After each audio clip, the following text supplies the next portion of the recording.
Hello and welcome, everyone. My name is Renee Garrett, and I'm your speech therapy PD podcast host for Brainstorms, Functional Neurorehab for SLPs. Before we get started, we have a few items to alert you to. Each episode is 60 minutes and will be offered for zero point 0.1 ASHA CEU. Here are the financial and non-financial disclosures. Tiffani Wallace receives royalties from Plural Publishing for the Adult Dysphagia Pocket Guide, Neuroanatomy to Clinical Practice from Tactus Therapy for the Dysphagia Therapy app, and Northern Speech Services for the Cranial Nerve Examination, integrating assessment and treatment in dysphagia management. She also receives an honorarium from Speech Therapy PD for participating as a podcast guest. Her non-financial disclosure is that she created two apps from Smarty Ears, Dysphagia to Go and Ice Cream Aphasia, from which she receives no royalties currently, and she writes the blog Dysphagia Ramblings, which also does not receive royalties. My financial disclosure is that I'm the owner and founder of BrainBridge Connect LLC, and as the host of Brainstorms, Functional Neuro Rehab for SLPs, and other webinars on speech therapy PD, I do receive financial compensation. I'm also an adjunct instructor for both James Madison University and Old Dominion University. My non-financial disclosure is that I'm the secretary for the Communication Disorders Foundation of Virginia. Questions can be written in the chat or the Q&A box and will be answered at the end of the presentation. And now we welcome our guest tonight, Tiffani Wallace, MA, CCC-SLP, BCS-S.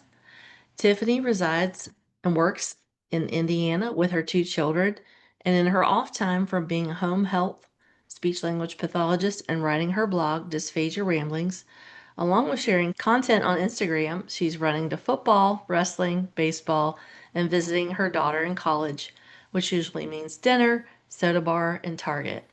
Tiffani has specialized in dysphagia for over 20 years, authoring the apps Dysphagia to Go, Ice Cream Aphasia, and Dysphagia Therapy, and has presented many courses. She's the co-author of the book The Adult Dysphagia Pocket Guide, Neuroanatomy to Clinical Practice. The second edition is currently in the works. Tiffani has recently experienced work and life burnout and has been researching and learning all she can about burnout, the symptoms, and how to overcome it. Tiffani, so great to see you and welcome to the podcast. We're grateful to have you. Thank you for having me. I appreciate this. Yeah, one of the questions that I usually jump right into, and I hope you're kind of was kind of off cuff, and I hope you're okay with it, is I like to ask people their why of why they got into the field of communication sciences and disorders, because I think, there's a kind of assumption that people just learned about it in school and they don't have a personal connection. But do you have a story to share or a why you became a speech language pathologist? So for me, we did a career day at school. And so I shadowed our speech pathologist there. I think I was a sophomore in high school. And so my dream was to be a speech pathologist that worked in the school systems.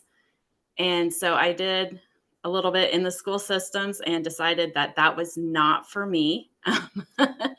And so I've done medical ever since. I love the medical part and Mm-hmm. I love my adults.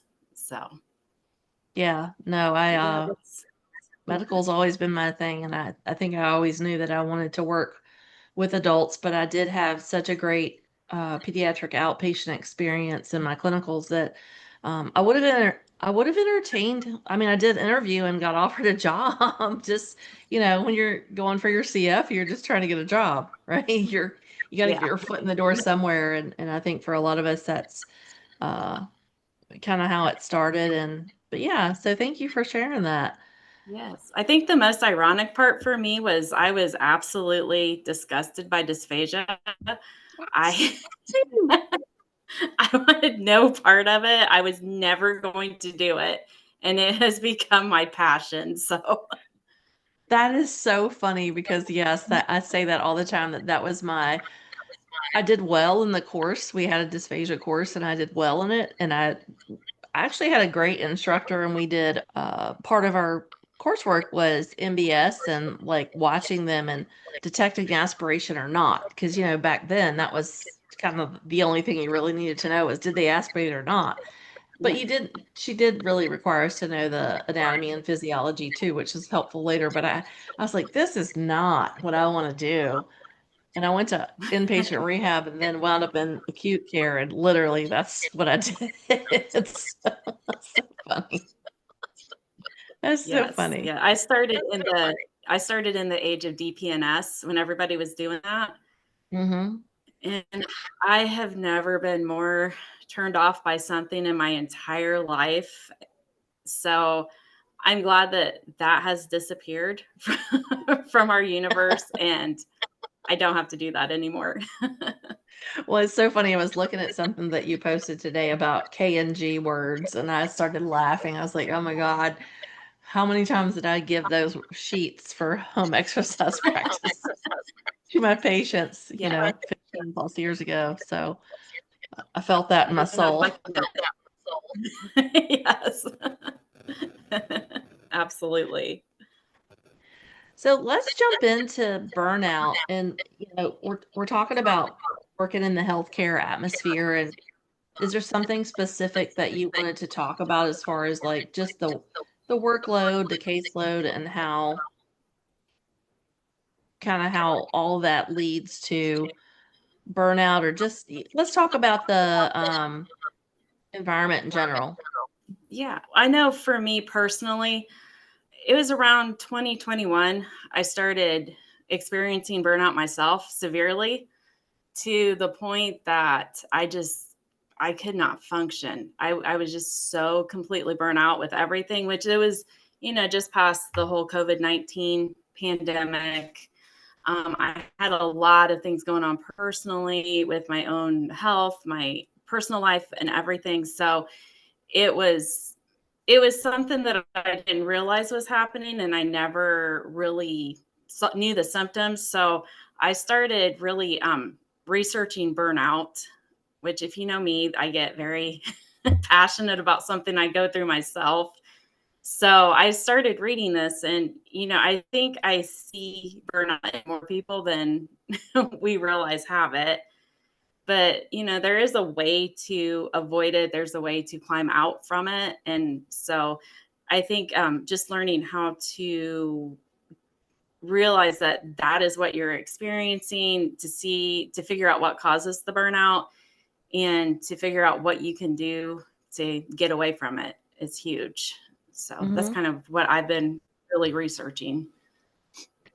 Yeah, and I think a lot of us did, working in the hospital during, I was working in acute care during the pandemic, and Mhm. I can certainly see how a lot of people were already on the train, right? They were already on that progress train to burnout just because of productivity requirements.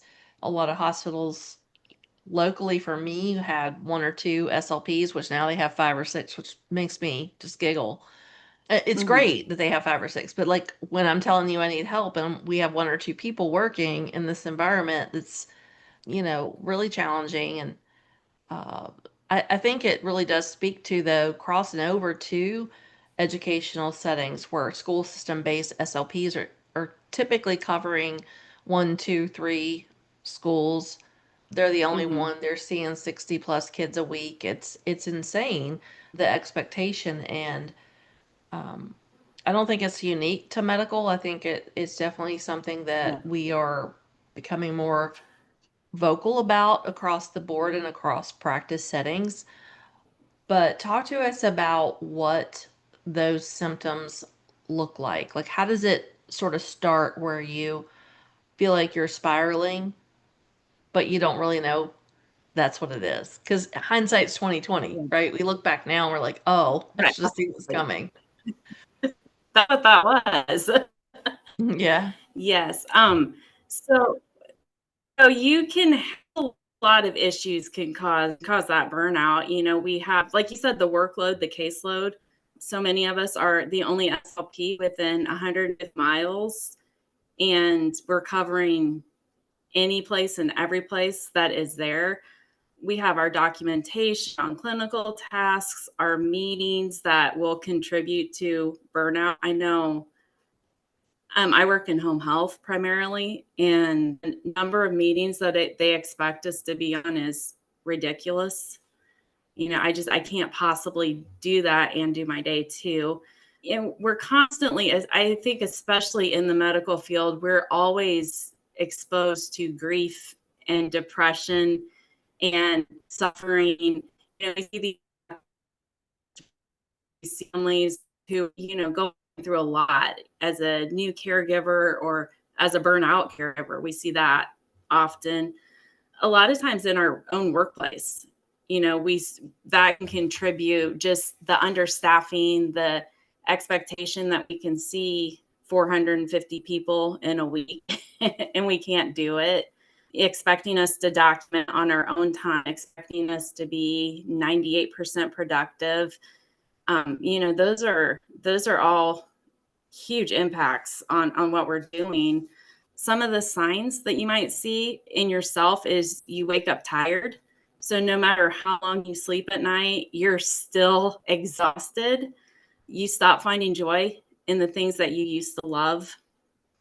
You might be very irritable. You might be very anxious, but you have no explanation for it.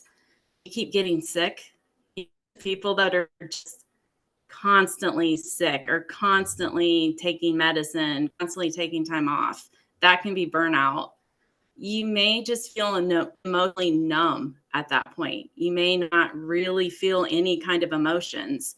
It's those of us really caffeine, sugar, sometimes alcohol, just to get us through the day. I know definitely for me, it's caffeine. You may start to find yourself zoning out at work and not really paying attention. You may notice that your motivation is gone. You dread going into work every single day. Those people that you might see them post on social media on Sunday, like, ugh, it's Monday tomorrow, got to go back to work. And you That can was me. relate to that. You start to, yeah, yes. And I fight that every day of my life, not having that attitude. And Hmm. you sit there and think, what is wrong with me? What is going on with me? I am not myself and burn out. So, and those are just in the research, and there is quite a bit of research about healthcare. Most of it is more geared towards doctors and nurses, but I do Hmm. feel like we feel a lot of that same impact as what they would Oh, feel. yeah. I remember by end of the time I was working in acute care, I'd been there for well over 10 years. It was like, and I was the only one, and I was actually flexi, so they used me like I was part-time, but I was flexi. Mm-hmm. And I just remembered like I would drive, especially towards the end of the pandemic, it was like I'm driving into work and I'm like, why am I doing this? Why am I doing this? I have to be there for my patients. I have to be there for my patients. It's like you had to self-talk all the Mm-hmm. way to work. And my commute went Mm-hmm. from 28 minutes to 17 because no one else was working. It was just me driving to the hospital. And so that part was great because I had a 10-minute or 11 Yeah. minute less commute. But at the same time, it was really challenging to, talk myself up for something that I knew was just not fulfilling me and not bringing me joy anymore. And not to say that the patients Right. weren't bringing me joy. It wasn't and that's the thing that's hard, I think, for people to understand who aren't in our field or aren't in healthcare or schools, is that it's really never the patients or the clients. It's always the challenges of bureaucracy and admin and like meeting those expectations that are set by people who have never been clinical, who've never worked Mm-hmm. in the ways that we work. And that part is the hard part because every time we think we have a system and a routine and we can, okay, I've gotten into this mode of I'm going in, I know I've got to do this, and I've got the system set up. So I'm doing chart review. I have this many minutes. I have to do this, and then I have Mm-hmm. outpatient MBSs, then I have my inpatient MBSs. I maybe have a few fees to do, and and now we're just trying to figure out someone's throwing a monkey wrench in that system.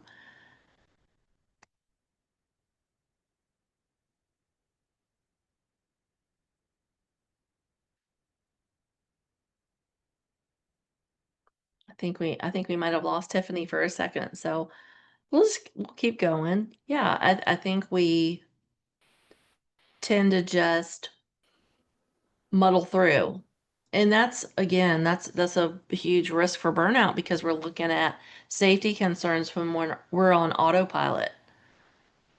We're getting in this routine and we're trying really hard to have this routine so that we can make our day as smooth as possible. And then we have someone throw something else in. You've got to go do this rounds, or you've got to go do this, and this counts against your productivity, or you have a staff meeting, or you have a vendor coming, or whatever the case may be. And I think that's the hard part. That's the challenging part.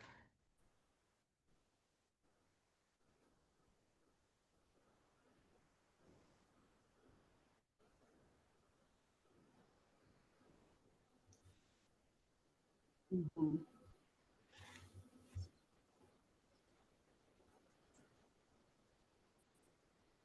And I feel like, and I know that occupational do, you know, so many patients in their hell not to, they're being told how they're getting, you know, being due side the clinical swallow evaluation to do that in 30 minutes. It just cannot be done in 30 minutes. You know, I feel like I think we are having some technical difficulties, but I think what Tiffany was saying was that, you know, it's really hard to complete these evaluations in these short time frames that we're given, especially when it comes to instrumental exams or clinical swallow evaluations, and just having these time constraints of getting all of these done in such a short amount of time. And we're having some really good comments. Yeah, someone said it's not the therapy, it's everything else, and feeling like you can never get it all done. And each day you feel like you fail even though you work so hard. Yeah, I totally agree with that. And Tiffany, if we brought you back, you're breaking up really badly for the guest, and well, and you know, I'm just letting you know, it's breaking up pretty badly. But we're talking about the same thing you and I were talking about, was that it's really hard because all of us want to do a good job. We want to make sure our patients are taken care of and our clients are taken care of, and systematically some of these systems that are in place, some of the changes that happen when it comes to documentation or time constraints for therapy are really just a huge barrier for us. So I think Tiffany is disconnected and trying to come back on, but I'll just kind of read through the comments. Someone said they worked in the schools and always thought medical setting SLPs had more control over their schedules, so that was interesting to hear. Yeah, we kind of do, but I know when I left acute care, it was becoming more, you know, used to we would triage patients and we would try to work around our outpatient instrumentals, as far as modified barium swallows. And if you're doing fees, we had outpatients who would come in who were like a one-time visit with us. And so what would happen is we would try to triage our patients and look and see who the acute strokes were, who's in ICU. We try to get there after rounds, just in case any new orders popped up. And you're trying to go to the people who are MPO obviously first and try to get them scheduled for an instrumental if that was the uh, you know, the flow. And then by the time I left acute care, it was coming to the point where we were being allotted a certain amount of hours for new evaluations. And then it was the expectation that you would go do follow-ups on patients who were getting close to discharge. And then you would have your outpatient instrumentals, and then you would go back and do evals if you could. That's it was dictated by you know, a regional manager, and it was just, it wasn't flowing, it wasn't effective, at least for me. And it was a real challenge because I felt like my clinical judgment and my clinical autonomy were being constantly judged. And so one of the comments was that it was unrealistic expectations, and I would say 100%. I felt that way on a lot of days. I felt like the expectations for how the day would flow when it became out of my control and the productivity expectations were just nuts. So we did have someone else who said they have experience in both settings and found they have similar issues. While you need to be productive, but there's so much documentation and so many meetings, and it was hard to, really coordinate all that. And I know it's funny because I told my husband today he was having an issue at work, not really an issue, but like a discussion at work, and I was just saying to him, the same thing was that, I never felt like when I was in acute care, PT and OT had their own space, and we had this like off branch office from the outpatient and cardiac rehab clinic downstairs, and that's where my office was. And so I really didn't feel like I ever belonged in the PT and OT gym space. Not for anything that they did, but like their flow was different than mine. They all had laptops on carts. They had like four computers, whereas I had my own, desktop office space downstairs. And so it was a really weird. When I was PRN, it was cool because I was the only one there. No one cared, right? But then when I became more of a permanent part of the staff, it was just a weird flow sometimes to not always be in sync with the rest of our department. It was just kind of a weird flow. Okay, I'm going to try this on my phone instead. There we go. Thank you. Okay. Welcome back. Sorry. I've been trying to Sorry fill in about the that. gaps, so hopefully I didn't mess it up No, too much. any other time my Wi-Fi is perfectly fine. Tonight it's just going to be not cooperative. Yeah, I mean, that's fair. Yes. Um, so I don't know. what I've kind of been filling in the gaps on was just that people are, in the comments are just saying that there's some people who have worked in both schools and healthcare and just found that red tape, documentation, meetings, Mhm. all the things, productivity, are just really don't set us up for success. And we all want to do well and be good at our jobs and do the best we can for our patients, but we're in this weird space of like, how do I make all that work? Yeah, we are. And we ended up getting expectations that our documentation has to be done by midnight of the same day. We now have one-on-one meetings every week that they track our numbers of how high of a percentage our documentation is done within so many minutes of our visit ending. Like it gets to the point of being ridiculous, and our staff turnover is just ridiculously high. Mm-hmm. So, Yeah. That's what I experienced in outpatient, and the expectation was they wanted us to do point of service. And I said, well, we can't because that's not part of our billing code. mm-hmm, And, our manager, our regional manager, and our VP were all PTs who were used to everybody doing point of service documentation. And I'm like, well, technically, we're not supposed to do that in outpatient, definitely not in mm-hmm, acute care. And also, I'm not taking my laptop home because I'm hourly, I'm not salaried, mm-hmm. and I'm not working off the clock because that's illegal and also unethical. So Absolutely. you can imagine the HR nightmare that I became. I was that girl. Oh, Yes. yes. I am that same person. Well, I think it's important because it's unfortunate that we have to advocate for ourselves to that level when most of us are so staunchly trying to advocate for our patients because we know that access to service for them and ongoing care is bad. It's dictated a lot by insurance and um, Mm-hmm. I just was telling someone the other day with TBI patients now, a lot of times when it's a COG-COM TBI patient, it's like you get four visits.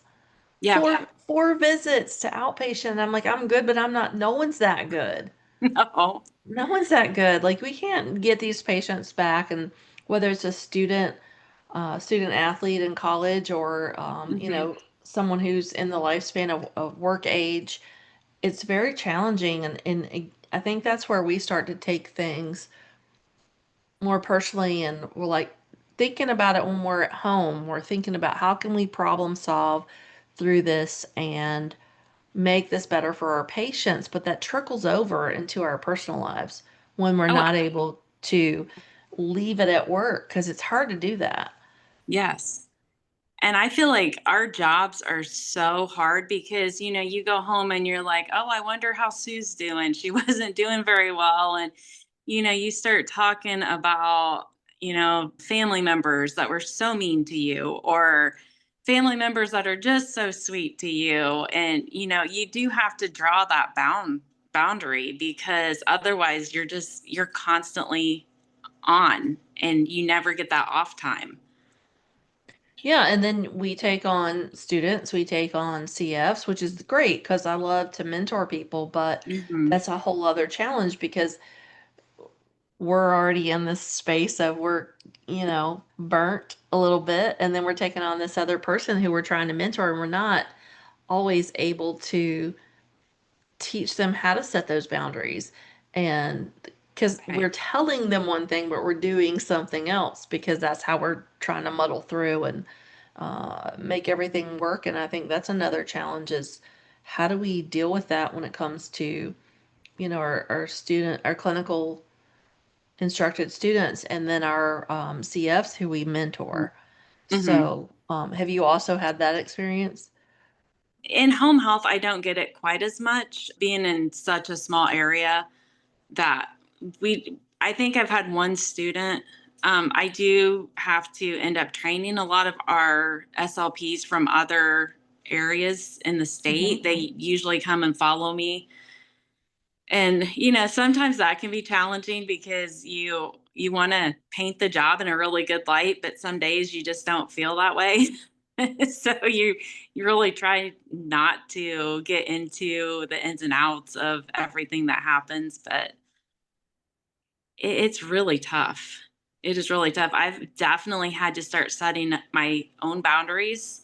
I was to a point that I was getting messages on my personal phone from the office staff. I'd be on vacation, I'd be out of state, and they were wanting me to log in and do something. And I just finally told them, hey, if you're not going to do this on your vacation, I'm not doing it on mine. And I will not respond to them. Everything is to go through my work phone if it's work, and I turn it off when I'm not working. And I tell all my patients that you can reach me during work hours, and that's it. Hmm. Yeah, and I think So, that's great because that's how it yeah, should be. And the other part of that is, one, we're not 24 hours on call. no. Two, we deserve some time and space to ourselves so that we can decompress these things that are challenging, that are, we and again, this is, I think, overarching in schools and healthcare. We deal with a Absolutely. lot of really hard cases from, end of life cases to poor prognosis to kids with, and teens and young adults with disabilities that will, make it so that they have to be dependent on a caregiver for the entirety of their lifespan.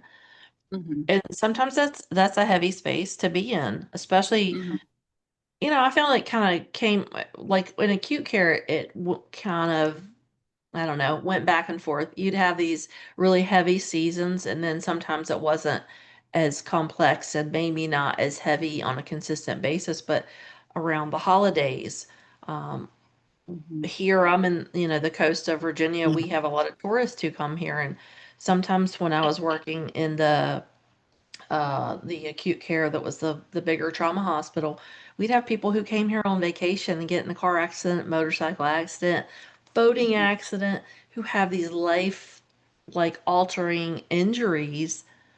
So summer can be kind of heavy for those of us who are in places like that where you work too, and it's really hard to compartmentalize. Um, mhm. and how would you say for you that affects more of like your personal life other than like vacation and turning off your phone and all that? Did you find that it was affecting relationships? Oh, absolutely. My children's dad and I we split up, just from everything. The burnout for me was really severe. I was not taking care of myself. I wasn't interested in doing anything. It really rolled into like a severe anxiety depression for me. And it took, around the time we were splitting up, I was diagnosed with type 2 diabetes at the same time. Mm. And so just looked at everything, and I had to make some changes. So I really started focusing more on myself, my well-being, working out, taking walks. That's kind of when I shut down my blog for a while, because I was so burnt out on dysphagia at that point that I didn't even want to think about it for a single minute of the day. And so I actually got my certification in nutrition coaching during that time, because for me, my biggest thing was to take care of my health and get my health back in check, but to not do it with medication. Hmm. I did not. I told my doctor, I'm not going on metformin. You're not doing it to me. You're not giving me any kind of statins. I'm not doing any of it. And so, I had a certain timeline with her because she knows me too. And she gave me 3 months to make some changes and to start turning things around. And I was able to do that. So fast forward, it gets to be about mid 2024. I'm feeling good. I feel so much better. All my numbers are great at this point. I lost a ton of weight, just more active, taking more care of myself. I started doing diamond painting in my free time. I don't have a lot of free time, but I started making time for the diamond painting. I started making time to go work out, to just have time to myself, and just to, not be trying to be everywhere at one time and doing everything all at the same time. And that's kind of when too, I thought, okay, I'm gonna get back into this whole dysphagia realm. And so I did that, because the good part is with the nutrition coaching, it like goes hand in hand with dysphagia. So Yeah. I am so much more valuable to my patients now, because these people that are now, on a very limited diet, we can work on, what to focus on nutrition wise, because we don't have dietitians. So it was a perfect combination, but it also got me out of a rut at the same time. Yeah, it's definitely a journey, and I think it's and thank you for sharing that because it's very personal. I'm sure it's not easy. Whenever we're talking about our personal life and our our health journeys, it's really important, I think, for people, other clinicians, to hear that and to know that Mhm. you're not isolated, you're not alone. A lot of us have had health challenges and things like that, and it's important to share it because if you're experiencing it, it's the same thing we tell our patients all the time, right? If you have a Mhm. question, I'm sure, or I tell my students, if you have a question, ask the question because someone else in the room has the same question or something similar. And if you sit there and you're too afraid to ask it, or, when it comes to patients and caregivers, they often feel like no one's listening. And if you Mhm. say, hey, what questions do you have? And you really give them that time and that pause to ask those questions, I think they are so much more appreciative because you feel seen and you feel heard. And we think of that a lot of times, I think, in terms of our students and our patients and caregivers, but we don't think of it in terms of ourself. Right. We can't Right. care for anybody if we're not caring for ourselves. And I think that was one of the things that really came about in the pandemic, is people were saying, "Oh, you have to self care. You have to self care," and everybody was like, "What the heck does that mean?" Like, I don't know what that means. I come home and I take a shower. I made food for my family. Like, what's self care? What does that Yeah. mean? To me, self-care is just, taking 5 to 10 minutes even just to do something you enjoy doing. Some people like to color, some people like to journal, some people like to go out in nature and walk. Self-care is just doing something you enjoy. It could be taking 10 minutes to tell everybody in your house to not talk to you. Give me 10 minutes. I don't want to hear a single voice, and I'm going to go lay in my bed for 10 minutes and just chill out. I just need to regroup, and then I am all yours.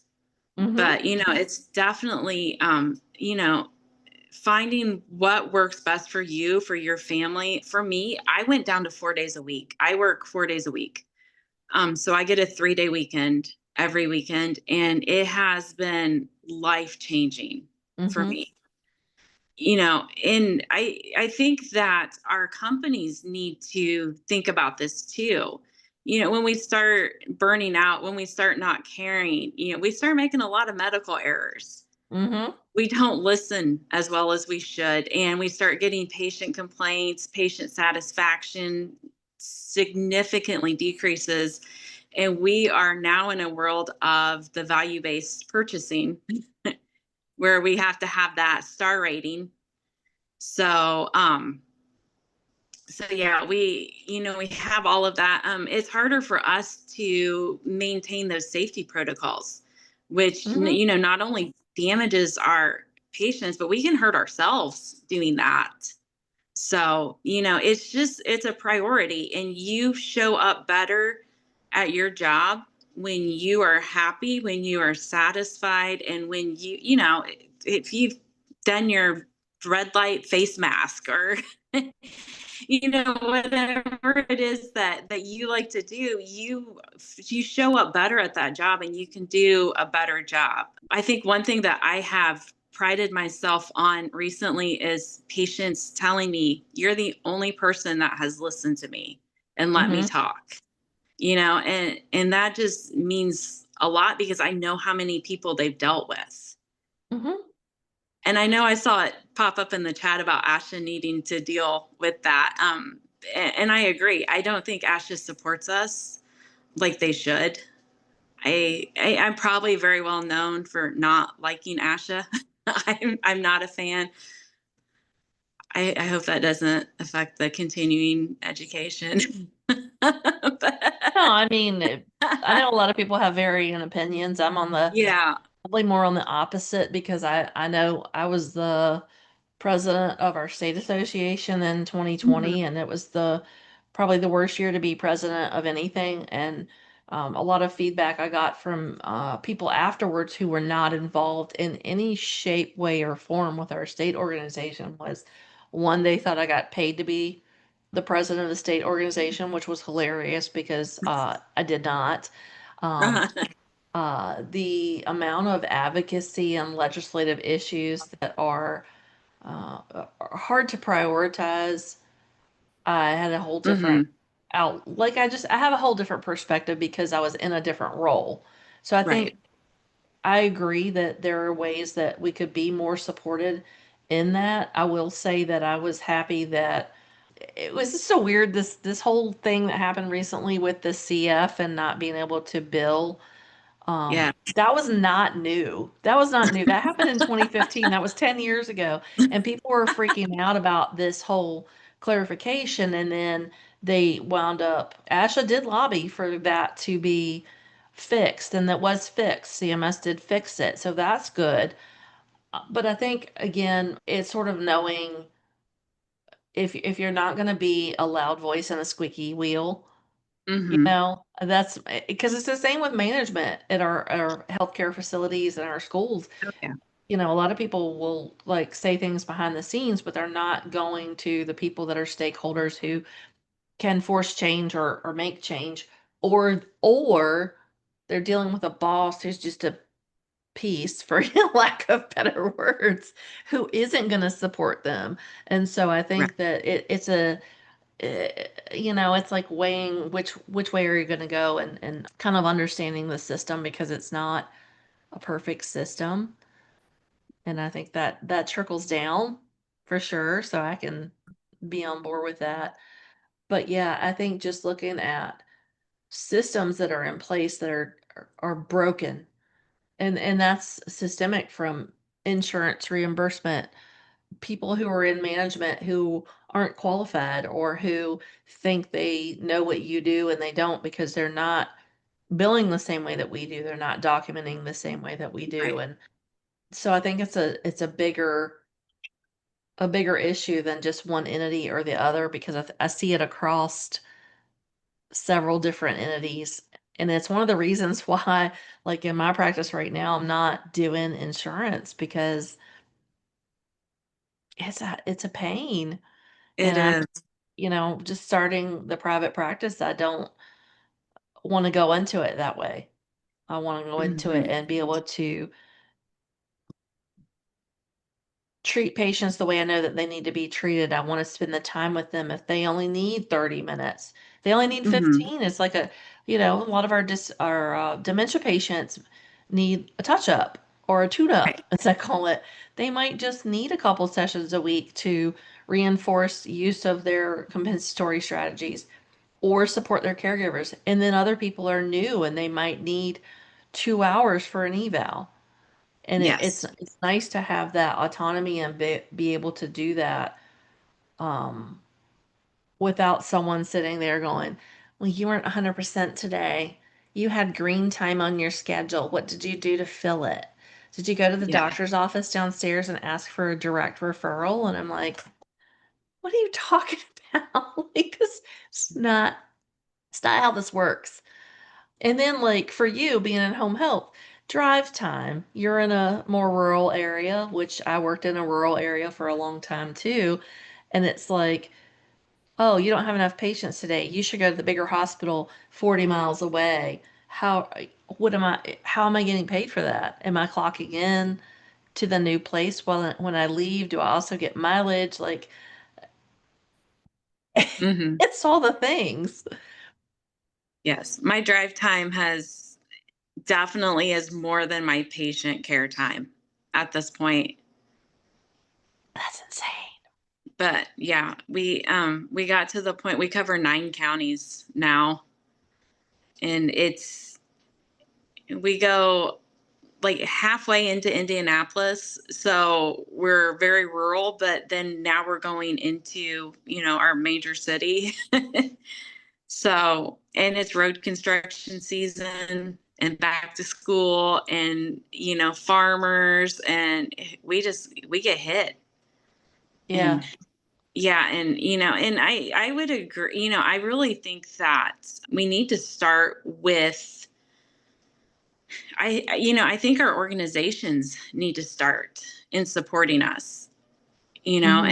and I do agree, I feel like ASHA, and I feel like especially in the healthcare sector, in the medical, we don't always feel as seen, I think, by Hmm. ASHA, but I don't feel like the school people feel seen either, and it's hard when you don't feel like you're seen. Yeah. We really don't have a lot of support to fall back on to, talk to, or hey, what do you do in this situation? We just don't get that a lot because we're also overworked and overbooked and burnt out for real. Yeah. Yeah, and it's a great point too, because I think one of the things that we have always talked about advocating for is salaries, because no other job, when you have a master's level degree for Mm-hmm. entry, are you making the kind of poor cash that we're making. Mm-hmm. And, combat that or compound that with student loan debt, the economy and things like that. That's another way that a lot of Mm-hmm. our early career professional clinicians get burnt out and they leave. They leave the Mm-hmm. field. And that's crazy when you think about it because you've spent 6 years at minimum getting this degree and then probably, in your first 5 years, you're trying to get certified in things, right? You might be looking, if you're acute care, you're trying to do fees, you're trying to do MBS IMP. Maybe you do want to get board certified in swallowing or language. I did certified brain injury specialty my second year out of school.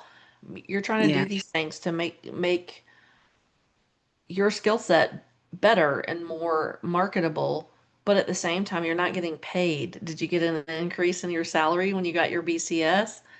No, not one bit. No, yeah, no. And I see it online all the time. People are like, oh, when I get my C's past my CF, am I going to get a salary increase? And I'm like, probably not. Probably not. Just No. takes you longer to document because it takes you longer to sign your name at that point.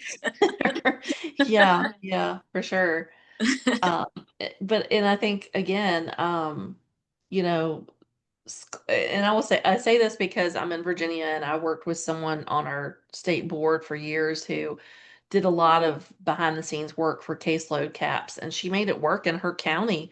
Hmm. They actually did a lot of the things that she recommended, and it did become something when she became our seal, our, I always get this wrong.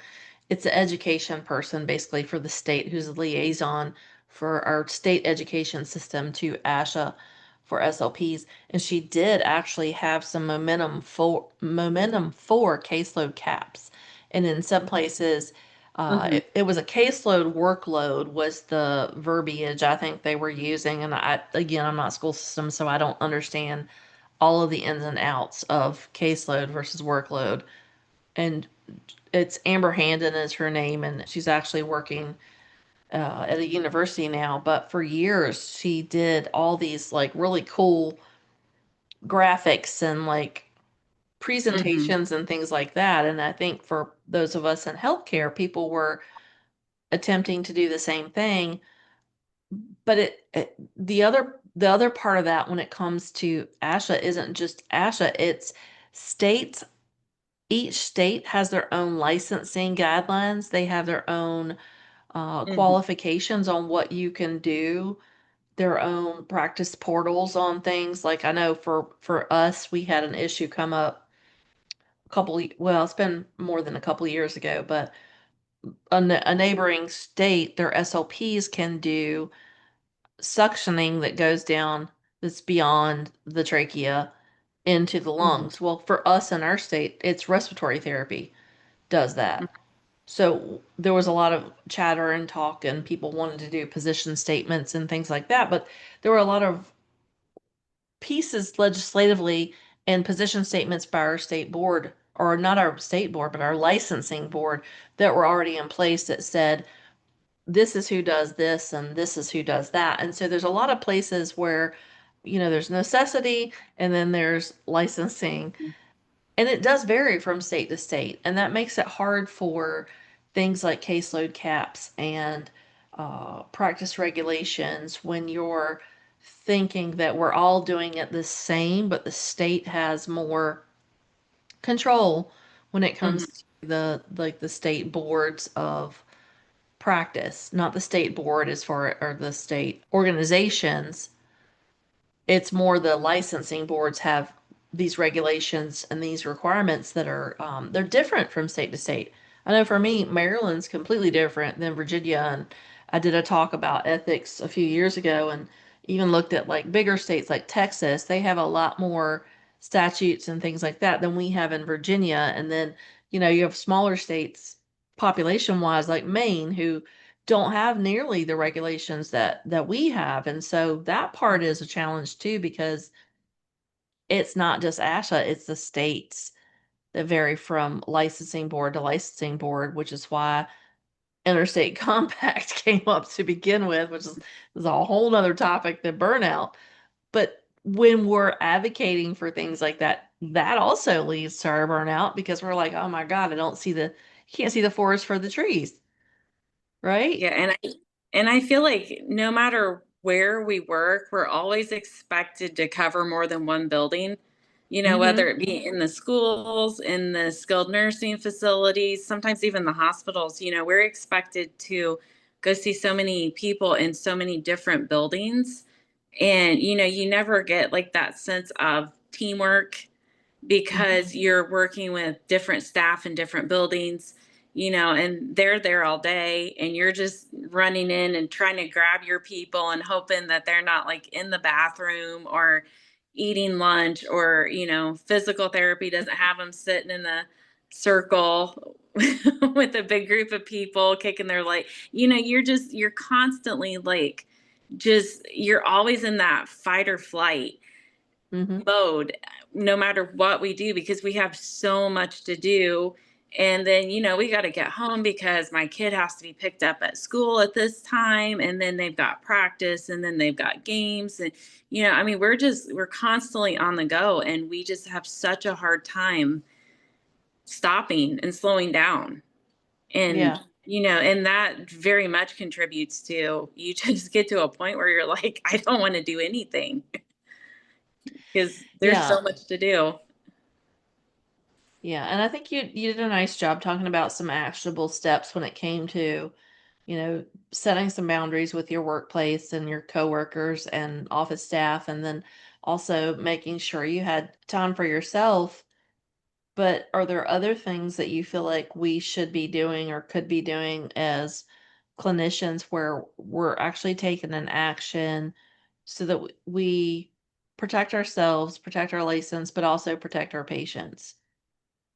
Right. And, I feel like definitely just talking over with your direct supervisors, that something has to give, because I know in healthcare, it is every single day that we are drilled into our heads about patient satisfaction. One of our things is because on our surveys that are sent to our patients, their families, if they don't mark some of our things, so we're expected to use the word definitely. Like they will, when we do meetings, all we hear is the word definitely, because they're trying to drill it into our heads to start saying it. So just talking to your staff, that your supervisor, that look, I'm getting really burnt out and I am definitely not going to be getting a good satisfaction survey report here, because my patients are noticing. I Mhm. walked in and worked with Mrs. Johnson, and she said, boy, you look really tired today. What's going on? And I'm supposed to be the one working with her. She's not supposed to be the one being my therapist. So, you can't show up to your job and you can't do your job well if you are to that point of burnout that you just are just struggling. And I think, until we stand up for ourselves, just a little bit at a time, it's just never going to change. And I feel like, and I just remember watching, especially in the skilled nursing facilities, the level of productivity requirements just going up and up and up. Yeah. And, I think it started out at like 75% productivity. And then, it gets up to where I've seen people have to be like 110%.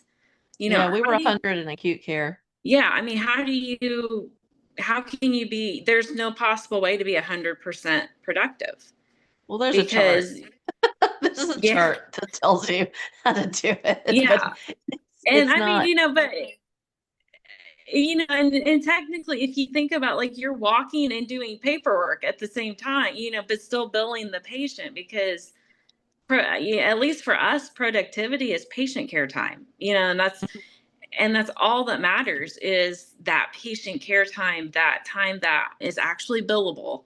But Mhm. they don't take into account the fact that I've got to call 100 hospitals to find out where this person had their swallow study and then try to get that report, or that I've got to prepare for the session, I've got to read the person's chart. And for me to sit in a person's house and read their chart, like, oh, hold on, let me flip through this 89 pages on my phone and see and see, if I can find any speech notes, which, 90% of the time they were never included anyway. Yeah. But, I think our burnout starts with, we've never really been the important therapy Mhm. until somebody can't swallow or can't speak. And then we're, just, oh my Number gosh, 1. I'm so happy to see you.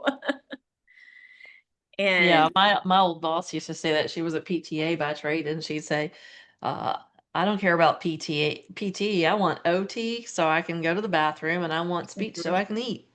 And she Yes. said it all the time in staff meetings, and we all joked about it and laughed. But, uh, she did recognize the value of what we do, and I'm not quite sure why that's ever become we weren't the important ones. Mm-hmm. Because I know in some places I've seen our colleagues, and it's not always in just bigger metropolitan areas, but there's some places where people have advocated for speech, or their managers have been speech, and they've been set up for success. Whereas a lot of us have not been managed by people who recognize the value, and we weren't set up for success. And so it's like beating your head against the wall trying to advocate, but at the same time knowing that, from the get go, from the time we're CFs to, being fully licensed, independently practicing SLPs, we need to be setting those boundaries from the beginning. Because if we Absolutely. had been taught that and we had been doing that, we would not be in the space that we are now. But I think a lot of us are so type A plus, A plus plus, competitive. Mm-hmm. We know that we are competing for minimal jobs in a lot of areas where when I was working in trauma, there were 7, 8 PTs and 1.5 SLPs Mm-hmm. in the Right. same hospital with 6 buildings. It makes Right. zero sense. But we were not set up to be productive and be successful. We were set up to be burnout and fail. And I think that starts with us changing the mindset with our students so that they can help continue this advocacy effort, and, at not Yeah. only advocating for themselves, but for people who come after them. And I think just teaching our value, to our patients, to their family members, to our students, to their family, to our immediate supervisors, and just working up that ladder to teach them that we do have value. We have master's degrees. I know a lot of other disciplines, OTPT, are both going to the doctorate, but we do so much continuing education. I think we Mhm. do way more than a lot of people have to. We have so much that we have to learn.